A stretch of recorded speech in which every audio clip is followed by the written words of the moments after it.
Sharon time mga kamama. Sharon time. Sharon time. Tapos na ang party.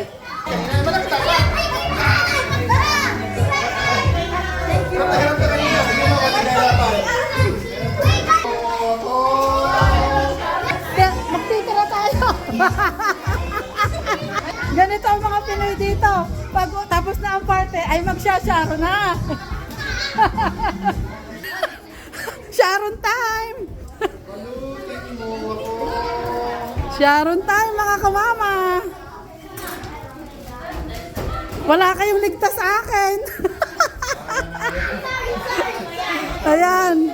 Well, okay lang po to kasi dito po sa Canada pag may party kami, mga Pinoy, dito sa community namin at maraming tira, yun, Sharon time. Sharon time mga kamama.